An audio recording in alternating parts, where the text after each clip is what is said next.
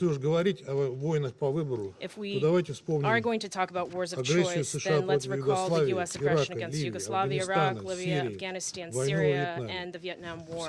All of these states are thousands of kilometers away from Washington, and military warfare there led to nothing except hundreds of thousands of ruined and broken lives, leaving behind completely devastated countries and condemning millions of people to destitution and a miserable existence. These were wars of choice because the United States had a choice not to start those wars, just as today Washington and its allies has a choice to stop putting out the fire of the Ukrainian crisis with fuel by supplying the Kyiv regime with weapons, as well as provoking an international food crisis and hunger in a number of states around the world. Thank you. I thank the representative of the Russian Federation for their statement.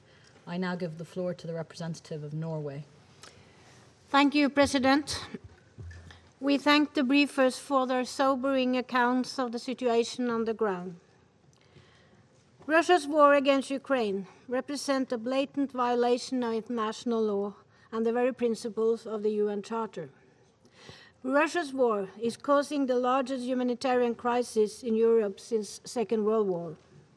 The damage and destruction to civilian infrastructure, including food system, is devastating, as we had heard so clearly from the briefers today. The attacks on civilians are simply unacceptable. A quarter of the Ukrainian population has now been displaced. Once again, we reiterate that international humanitarian law must be respected, and the civilian population in Ukraine must be protected. A humanitarian ceasefire in Ukraine is urgently needed, and we welcome the Secretary General's initiative to request USG Griffiths to work directly with the parties on a possible agreement. We welcome also their renewed dialogue today between the parties and hope this will establish the trust needed for an early agreement on the cessation of hostilities. President, let me highlight just 3 areas of concern. First, the war is increasing the risk of sexual and gender-based violence, including sexual violence being used as a tactic of warfare. This is of great concern. Prevention, protection, and response must be scaled up. Second, immediate action must be taken to shield children in Ukraine from the harms of conflict. including suffering from a lack of both urgent and ongoing medical care. Many children have fled and are unaccompanied. They are extremely vulnerable and must be protected. And third, the massive displacement and refugee flows have led to reports of significant increase in human trafficking. This needs to be urgently addressed by all, including the UN and receiving states. President, Ukrainians are responding with great courage and commitment, and we recognize the leading role women are playing in the response. The work undertaken by international humanitarian organizations and their local partners and responders is crucial. Systematic engagement between them, together with affected people, needs to be strengthened. As the needs grow, their efforts and ability to stay and deliver must be accelerated. Humanitarian organizations must be allowed safe, rapid, and unimpeded humanitarian access to people in need. We commend also the hospitality and solidarity extended by Ukraine's neighbors, and we encourage countries to keep their borders open to all those seeking protection without discrimination. President, the Secretary General, UNDP, and other development organizations are sounding the alarm about regional and even global consequences of the war. This is both a humanitarian and development crisis. It is both a Ukrainian and a global crisis. Ukraine itself has been set back decades in its economic development. More than 60% of its citizens could fall below the poverty line within the next 12 months. The conflict will have a serious negative effect on the agricultural sector, likely leading to a global rise in food insecurity and increased prices of fuel and fertilizer, all contributing to social unrest and instability across the world. The ripple effects of the Russian aggression will be particularly felt by those living in conflict and crisis-affected countries like Syria, Yemen, Afghanistan, Ethiopia, and South Sudan. We therefore welcome the Secretary General's initiative to establish a global crisis response group on food, energy, and finance. President, Russia's aggression has long-term consequences for Ukraine. It exacerbates other humanitarian crises, and it undermines global economic development, peace, and security. Russia must stop this unjust war. This is the only way to end the humanitarian catastrophe in Ukraine and beyond. Thank you. I thank the representative of Norway for their statement. I now give the floor to the representative of India.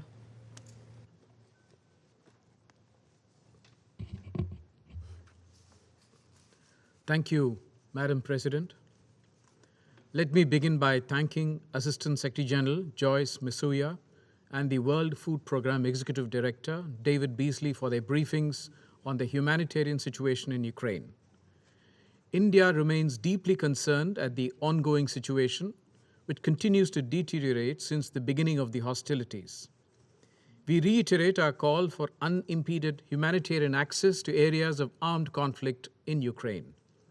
There is an urgent need to address the humanitarian needs of the affected population. In this regard, the initiatives of the UN and its agencies like OCHA and WFP have reinforced ongoing efforts. We also note the decision by the EU countries who have agreed to a permit-free transit of humanitarian carriers to Ukraine. We hope the international community will continue to respond positively to the humanitarian needs of the people of Ukraine, including through extending generous support to the Secretary General's flash appeal and the Regional Refugee Response Plan on Ukraine. Keeping in view the dire humanitarian situation unfolding in Ukraine, India has already sent over 90 tons of humanitarian supplies to Ukraine and its neighbors. These supplies have included medicines and other essential relief material for refugees. We are providing more humanitarian assistance in the coming days, especially through supply of essential medicines.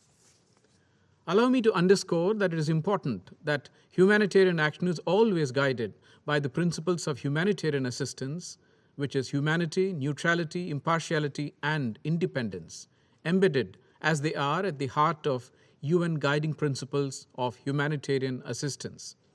These measures should not be politicized.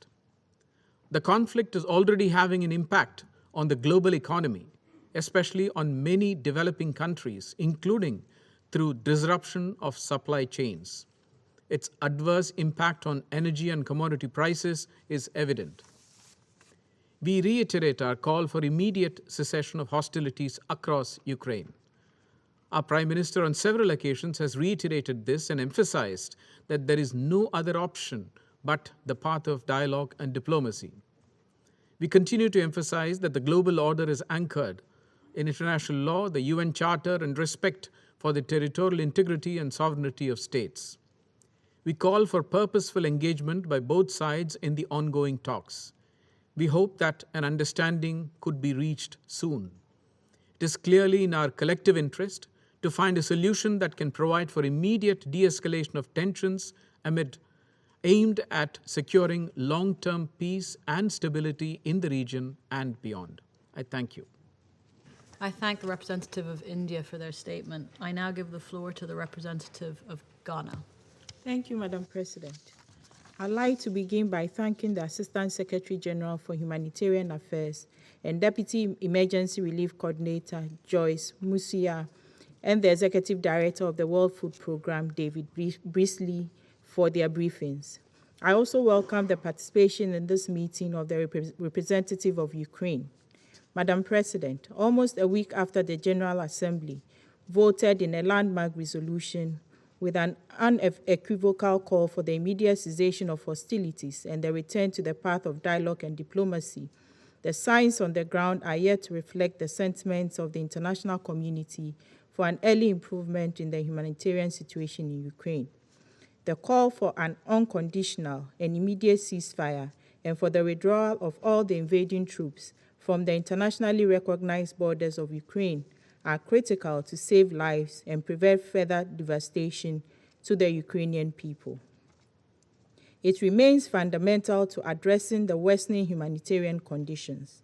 Ghana remains deeply concerned about the continuing military bombardment of cities and civilian-populated areas of Ukraine and is disheartened by the trauma that the situation has caused, especially to the aged, women and children. We note with regret the loss of lives, the displacement of people, and the overall suffering of the Ukrainian people from this needless war. Never has it been necessary than now for the parties to the conflict to urgently commit to a humanitarian pause to enable the evacuation and safe passage of civilians and facilitate the delivery of food, medicine, and other essential services to those in critical need who have been caught up in cities under siege. We also deplore the attacks on medical facilities and call for the protection of humanitarian workers and medical personnel. We urge the parties to comply with their commitments under international law and international humanitarian law, in particular the provisions of the Fourth Geneva Convention of 1949 relative to the protection of civilian persons in the time of war. Ghana also encourages neighboring countries of Ukraine to facilitate the free passage of persons fleeing the war without discrimination and provide them with humanitarian assistance, including medical care, in line with the principles of humanity, neutrality, and impartiality. Madam President, we continue to remain concerned by the transmission of the shocks of the war in Ukraine within the global economy and the disproportionate impacts that developing countries and small economies are having to bear on account of this war, many of whom are already caught in the throes of the COVID-19 pandemic. We reiterate our call for urgent international solidarity on the issues of sovereign release of excess food stocks, calibrated intervention in the oil market, and new debt initiatives and financial access mechanisms to help maintain global cohesion and stability at this precarious time. We note the reported intention of the Russian Federation to redeploy its forces from certain parts of Ukraine and urge her to follow through in the ongoing dialogue in Turkey aimed at a pathway to resolving the crisis. I thank you. I thank the representative of Ghana for their statement. I give the floor to the representative of the United Kingdom. Thank you, Madam President. And I join others in thanking ASG Masuya and Executive Director David Beasley for their briefings. So we've heard once again today the appalling impact on the Ukrainian people of President Putin's senseless war of choice. 10.3 million people are displaced. 73 confirmed attacks on hospitals and medical centres. 659 schools and kindergartens damaged. The devastation in Mariupol is almost beyond description. Civilians remain without food, water, electricity. People are reportedly resorting to drinking not just snow, but sewage water to survive. There are credible reports of mass graves, forced deportations of residents to the Russian Federation, as well as incidents of sexual violence and use of landmines. There will be accountability for these crimes. So there is an urgent need to alleviate humanitarian suffering in Ukraine. We note the Secretary-General's announcement yesterday about Martin Griffiths' role in pursuing a humanitarian ceasefire. And we're grateful for the latest data from OCHA, the World Food Programme, and in the Secretary-General's statement yesterday about those they've been able to reach. We encourage all efforts to help the people of Ukraine in agreement with the Ukrainian government. The UK will continue to play its part. We have provided £400 million to support Ukraine, including £220 million in humanitarian aid. And we call for close cooperation between the UN agencies and other donors to ensure this assistance reaches and protects the most vulnerable. But let us be without a shred of doubt, as the Secretary-General set out yesterday, the only way to end the suffering is for Russia to end the war. Global commodity prices were already on the rise before the invasion, as economies recovered from the COVID-19 pandemic. We now see spiraling energy prices and global food insecurity hitting the most vulnerable the hardest. Almost every UN member state is now suffering because of Russia's war. As David Beasley said, we now risk famine destabilization, and we risk having to take food from hungry children for starving children. Russia's appetite for war is taking food off the world's table. Madam President, the UK welcomes the General Assembly resolution adopted last week. UN member states sent an overwhelming message that Russia alone is to blame for the humanitarian crisis in Ukraine and for the shocks being felt globally. For the suffering to end, Russian bullets and bombs must stop, and Russian tanks and troops must go home. I thank you, Madam President. I thank the representative of the United Kingdom for their statement. I now give the floor to the representative of Albania. Thank you, Madam President. Whoever seeks the truth about Ukraine today comes to the same conclusion. Russian aggression has caused a catastrophic humanitarian situation in Ukraine.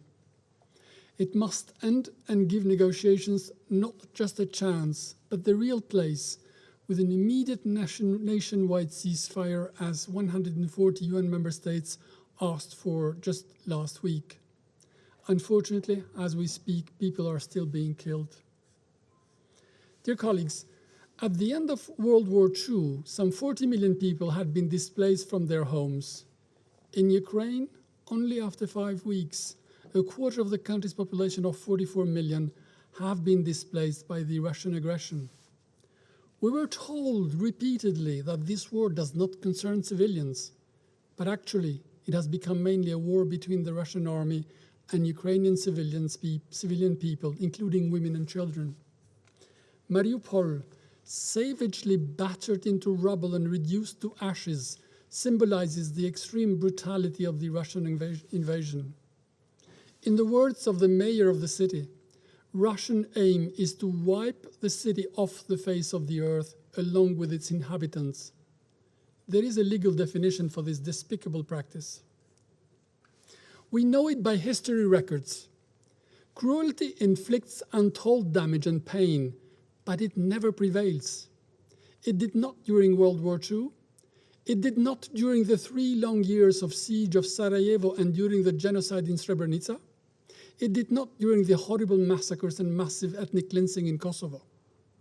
And we know all those who tried, those who suffer from the strong man syndrome, how they end it, at best behind bars.